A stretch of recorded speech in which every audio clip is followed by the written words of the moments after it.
परिचय। साधारण आकारों को लंबाई और चौड़ाई सिर्फ 2 दिशाओं में मापा जा सकता है। उनमें गहराई या ऊंचाई नहीं होती। उनमें केवल समतल, धरातल, भुजाएं, कोण और शीर्ष होते हैं। इन्हें द्विविमीय आकृतियां कहा जाता है, जैसे वर्ग, आयत, वृत्त, त्रिभुज। त्रिविमीय आकारों में गहराई होती है। इनका मापन 3 दिशाओं, लंबाई, चौड़ाई और ऊंचाई में किया जा सकता है। उनमें एक से ज्यादा फलक और कई किनारे या कोर होते हैं।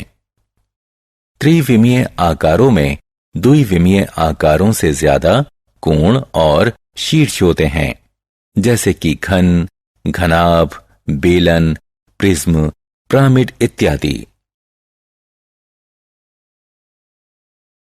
उद्देश्य।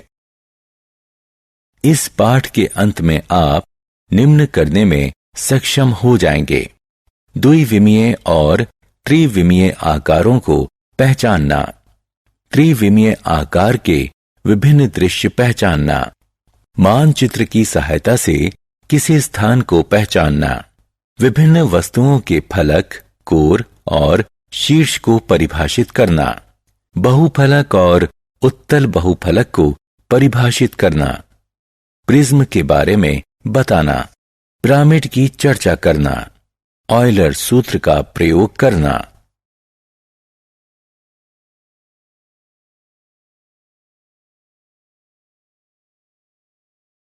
विभिन्न आकारों का संयोजन। अर्धगोले से घिरा हुआ एक प्रकाश स्तंभ, अर्धगोले से घिरा हुआ एक शंकु। उपरोक्त आकार विभिन्न आकारों का संयोजन है। हम इन आकारों का प्रयोग अपने दैनिक जीवन में करते हैं।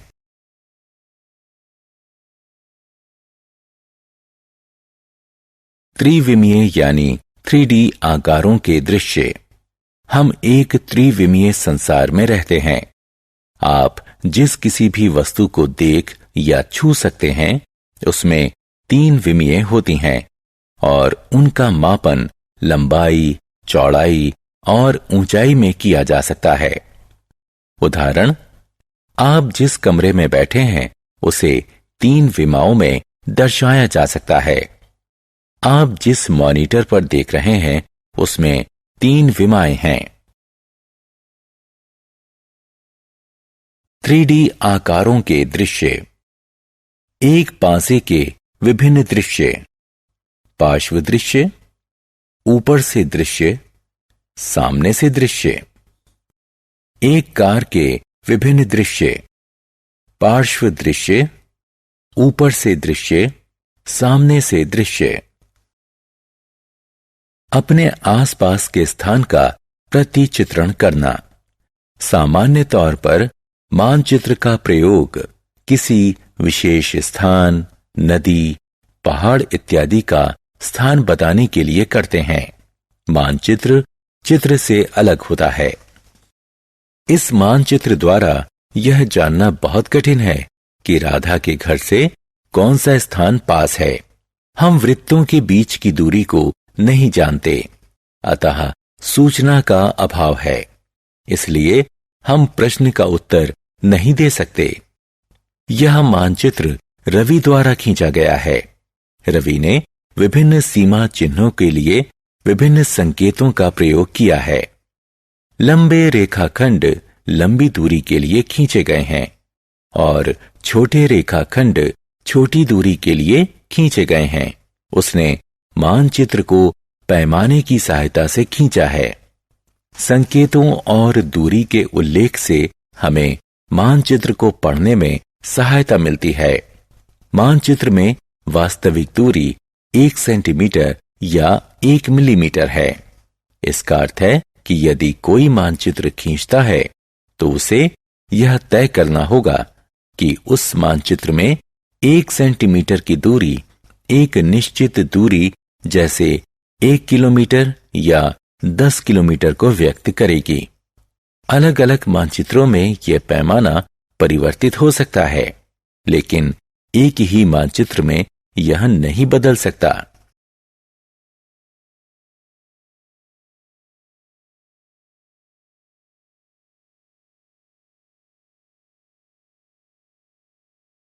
फलक, किनारे और शीर्ष। फलक, किसी ठोस के बहुभुजीय क्षेत्र को फलक कहते हैं। किनारे, वह रेखाखंड जिसके अनुदिश दो फलक मिलते हैं। शीर्ष, वह बिंदु जहां 3 या ज्यादा फलक मिलते हैं।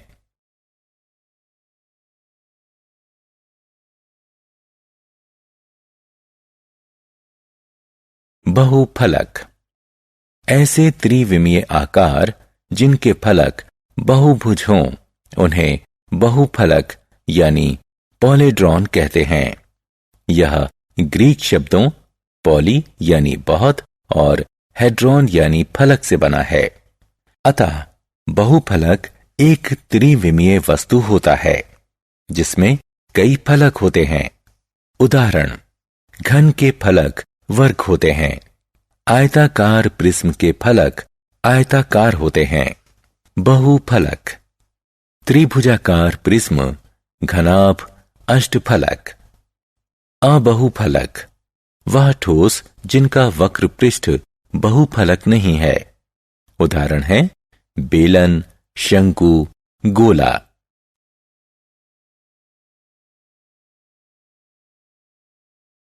उत्तल बहुफलक, यदि किसी बहुफलक के पृष्ठ के दो बिंदुओं फलक, शीर्ष और किनारे को मिलाने वाला रेखाखंड पृष्ठ पर स्थित हो और स्वयं को काटता ना हो, उसे उत्तल बहुफलक कहते हैं। हम जानते हैं कि किसी बहुभुज के किन्हीं दो शीर्षों को मिलाने वाला रेखाखंड बहुभुज पर स्थित नहीं हो तो उसे उत्तल बहुभुज नहीं कहते हैं। इसी प्रकार हम बहुफलक को परिभाषित कर सकते हैं। नीचे दिए गए उदाहरण उत्तल बहुफलक नहीं है। बहुफलक जो उत्तल बहुफलक नहीं है: छोटा तार्कित द्वादश फलक, बड़ा तार्कित द्वादश फलक, बड़ा विंश फलक, बड़ा द्वादश फलक।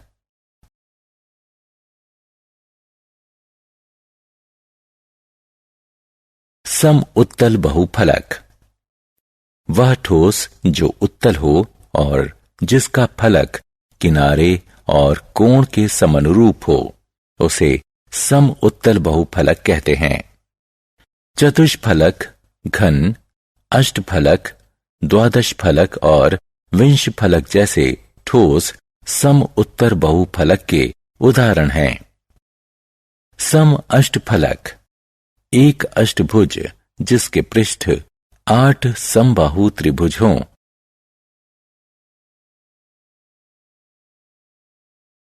प्रिज्म, प्रिज्म एक विशेष प्रकार का बहुफलक होता है। इसके दो सिरे होते हैं जो एक ही आकार और आमाप के होते हैं।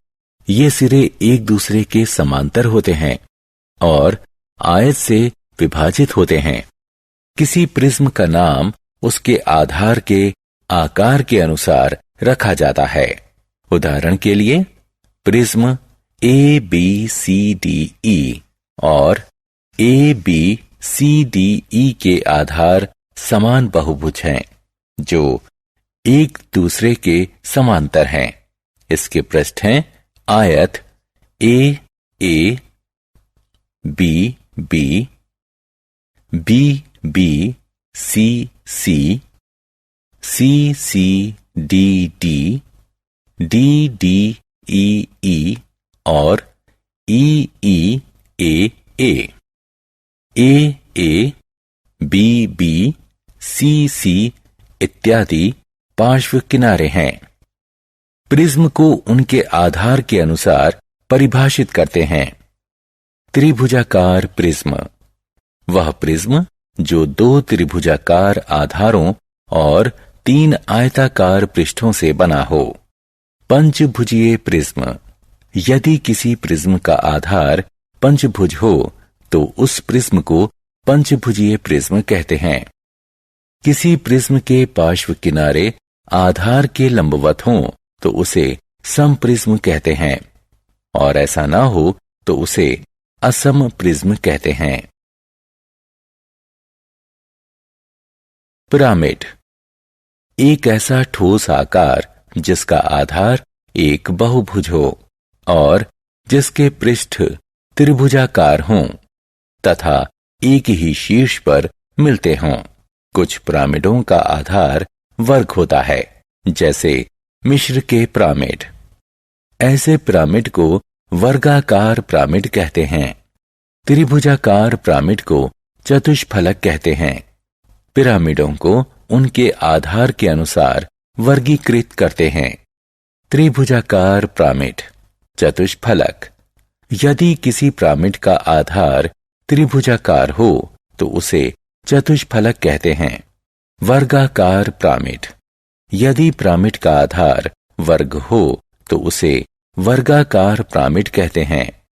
षटकोणीय पिरामिड, वह पिरामिड जिसका आधार षटकोण हो।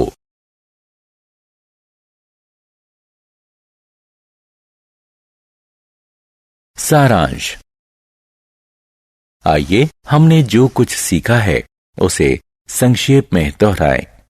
द्विविमीय आकारों को लंबाई और चौड़ाई में मापा जाता है। त्रिविमीय आकारों को लंबाई, चौड़ाई और ऊंचाई में मापा जाता है। 3D वस्तुएं विभिन्न स्थानों से भिन्न भिन्न रूप में दिखाई दे सकती हैं।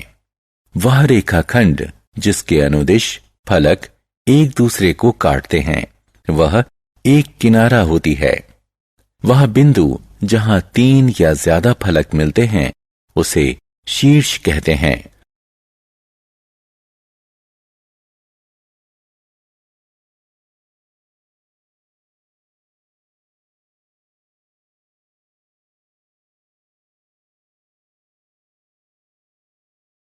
एक त्रिविमीय आकृति जिसके फलक बहुभुज हों उसे बहुफलक कहते हैं। प्रिज्म और पिरामिड दोनों का नामकरण उनके आधार के अनुसार होता है। ऑयलर का सूत्र है F जमा V घटा E बराबर 2, जहां F फलक की संख्या, V शीर्षों की संख्या और E किनारों की संख्या को प्रदर्शित करता है। यह संबंध किसी भी बहुफलक के लिए सत्य है।